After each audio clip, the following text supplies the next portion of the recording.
Yeah, it's a cold, wet day, kind of like a day in transition where it rained this morning, made everything all muddy and wet. And now it's winds picked up, and it's just kind of that bitter, wet cold that you get uniquely in central New York. So I decided to stay out of the woods today because the wind's going pretty good. I don't feel like working in the mud today. So came out into the shop, and oh my God, I got a lot of stuff to pick through. You know, this is still the remnants of some of the jobs I had done before. I didn't have the right sleeve to slide the oil pump over the lip and the crankshaft on that 288. This is the one that came out of the G288. It doesn't work for crap. So I cut a little sleeve out of that, slid it right on. I think I'm going to keep that pipe in, even though I have just about every shop tool that Husqvarna sells, even those. Sometimes you have to innovate, and having raw material like this sometimes saves the day, you know. Well, this is the right fitting sleeve to put that oil pump on the 288, and I didn't have it, so I used that pie tin to cut a piece out. It worked just fine. I'd rather use these though, because when you do wrap that aluminum effectively foil, there is an edge, you know, and it can rip the seal just a little bit. So this is the right tool. So it's going to go into the box of tools. Alright, this saw right here, I need to move it along. You know, I've been working on it for a while, and actually put a different ignition system on it and just a whole bunch of things. And it won't rev out. It just simply won't, you know, it won't give me the RPMs that I need. And I was suspecting things like the ignition coil and stuff like that. Well, turns out that's not the problem, because it has a brand new OEM coil on it. What I think it is, see, I blended an aftermarket carburetor to this one to pulse properly, because the original carburetor pulsed through the block, and the 395 has a boot, so it's kind of like the John Thread 670 versus a 630, where one pulses through the block, one pulses from the cylinder up through a tube to the top of the carburetor. Well, the 394 pulsed through its intake block, and of course this one pulses with a tube. So this top cover came from an aftermarket carburetor I'd bought from this fella, Duke's, and here's one of the same carburetors. And I promptly lost the body. So, you know, I wanted to put one of these on from it's an aftermarket carb that fits a 395. And to me, this is kind of a cheap way to see whether or not it's the carb or something else. So I went and bought another one. I looked and looked and looked. I could not find the original aftermarket carb body I had stole that from. Probably laying around here somewhere. Peel back the layers, it'll show up, I'm sure. I just haven't been out in the shop frequently or often enough to keep track of things. Got a lot of projects to do, but what's going to happen is when I get through logging for the fall, winter sets in, that's when I'll get back into the shop. I really want to build this little hot rod original edition Mark 1 550 because I can, and that's kind of high on my priority list. But I've got a few things like this I got to kind of finish up. And if you remember, this is a 394, where I converted it to a 395 style, basically. It's not an OEM 395 because it has a HyWay big bore top end. But it still has the original 394 carburetor where I modified that a little bit. And I don't know, maybe I can get it to run. It runs, you know, I cut some wood with it. Was just really disappointed because it just simply wouldn't make power.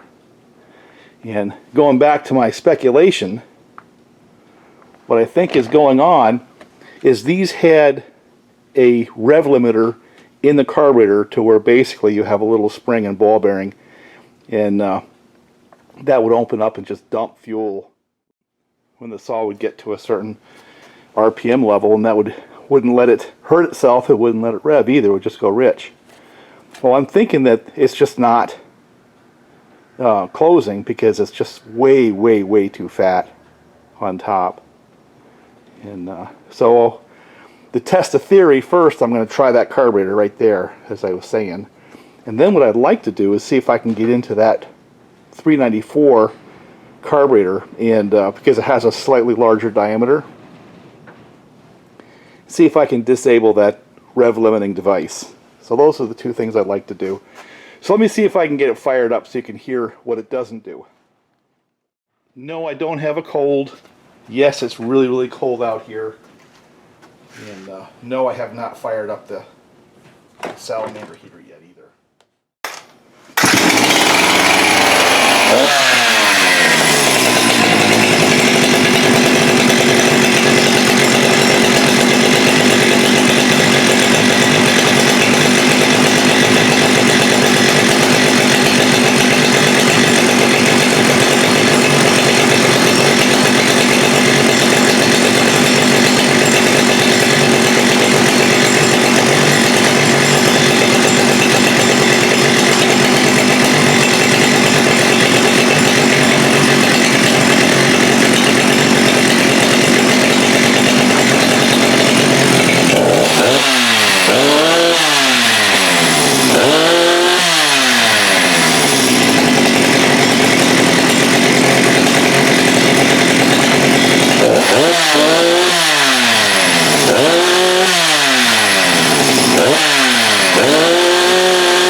So what's happening here is that saw will get to 10.9 or 10,920 RPMs, and that's when the rev limiter of that carb kicks in, which in my most humble opinion is just way too slow. That thing should get to about 12.5, so we're losing almost 2,000 RPMs. Man, that thing's a bear to get started. Jeez. Oil's good. So in my humble opinion, if I can get that thing to freaking rev, that saw is going to be a beast. And again, it has the big bore cylinder from HyWay. Nice looking part. Don't know how long it's going to last, but it's a nice looking part. I've got a FarmerTech filter and a FarmerTech chain brake, which brings up another sticky subject. People don't like FarmerTech for a variety of reasons because they're, you know, ostensibly copies and stuff like that. But let me tell you what, when you start working on older saws like this, thank God for FarmerTech, because carburetors and cylinders, OEM for these old saws are hard to find and hyper expensive when you do. And I think I spent maybe 40 bucks on a carburetor versus 240. 110, 150 for a cylinder versus 250. Not even close. And since FarmerTech now has the G395, the rest of the saw is now supported as well. So, and that's what this is about. This is about taking an OEM saw that was past, you know, its service life, and then bringing it back to usefulness using aftermarket parts. Or OEM parts, if they're available, you can get them. In this case, I was not able to. And seeing what you have. Maybe you can get another, say, 4 or 5 years of cutting time out of this. If you're a firewood guy or a farmer, you're going to get probably 10 more years out of it with a decent top end, you know, stuff like that. But the point is, it's now a supportable saw, whereas prior to the advent of the aftermarket companies, this was not a supportable saw. You know, just too expensive, too hard to find parts for. So, just deal with it, guys. It is what it is. Napa, Vance Auto, AutoZone, all these companies, you know, buy aftermarket parts from a variety of different places around the world. So why would it be any different with chainsaws? So let me see how hard it is to swap out that carburetor and just see whether or not we now get a few more RPMs because of the carburetor. And if it does get more RPMs, then the next thing we're going to do is try to disable the rev limiter, plug it up in this carburetor. So that's the game. If we can get this thing apart. Yeah, it's been a while since I've been out here. Most of my tools are up in the other shop now. So, I mean, I have my tools for doing like the machine shop work. If I'm going to cut cylinders and split cases and stuff like that, I've got all that stuff here. Pullers and making pullers. I just haven't been out here to use them, so sometimes I kind of lose perspective of where I put them. Oh, pop the choke. And push off the fuel line. Come on. There you go. It's going to bleed on me a little bit.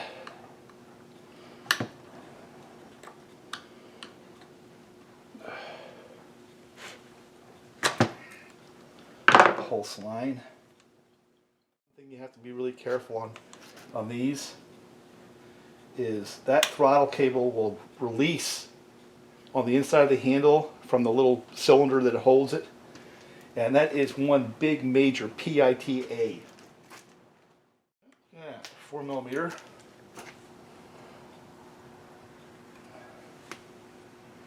So what's he use for screws? What's he using for carburetor screws? I'll use this alongside the G395, and if you listen to all the experts and you look at all the numbers, this thing should just absolutely destroy in terms of power and speed. The 395, but I'm going to tell you, I don't think it will.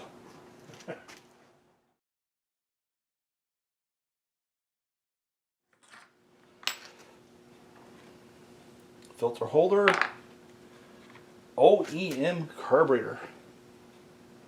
I had plugged the pulse hole so I could pulse from up there, and we are going to get into this stupid thing and figure out how to make it work for us. Alright, here's the aftermarket one.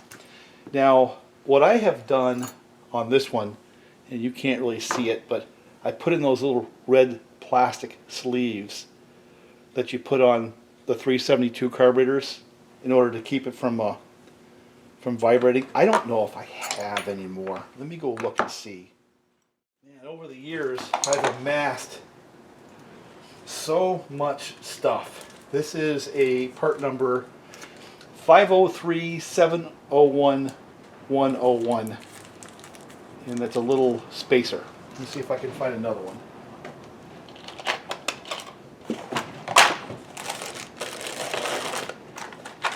I've got boxes and boxes and boxes of stuff. New boots, new this, new that. All kinds of stuff in here. I just don't know if I'll ever use it. One of these days I should just probably take this stuff and put it on auction. Get rid of it all. Seals, boots on top of boots, gaskets, a bunch of oddball stuff. Part of it was when I was doing chainsaw repair for real, I wanted to have it to where when a guy showed up with a saw, I could sit there and fix it right in front of him. You know? That was my goal. And with 372, 390s, 385s, in the 372X Torx, I pretty much achieved that goal. Also with 562s, I can pretty much build them from scratch right in the shop. So I got the little spacers in there. Maybe it will. Alright, so I got that little piece on. Let's see if we can get this back. So I love this old stuff. Look at this. You got a hole right there to get to that carb screw.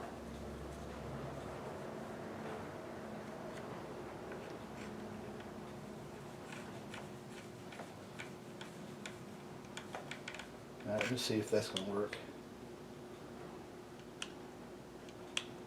Yep, gets the full throttle. So let me tighten that down, and we'll see if we have a saw that revs.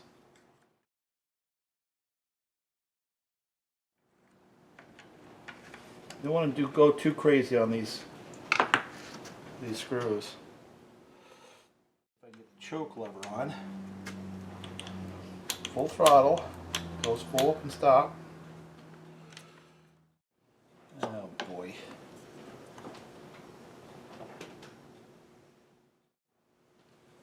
Totally different choke. Yeah, have to take it out again. Alright, after much consternation, I just drilled out that little tab in, oh boy. See if we can get this thing to run for a few seconds at least. That little piece that holds the cable to the carburetor is basically shot. Well, I pulled one off, that little white one off the X-Torque carb. I am still getting to full throttle. That's good. Now maybe I can try to get started.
Well, I think that proves that it was the carb. We got the 12.1.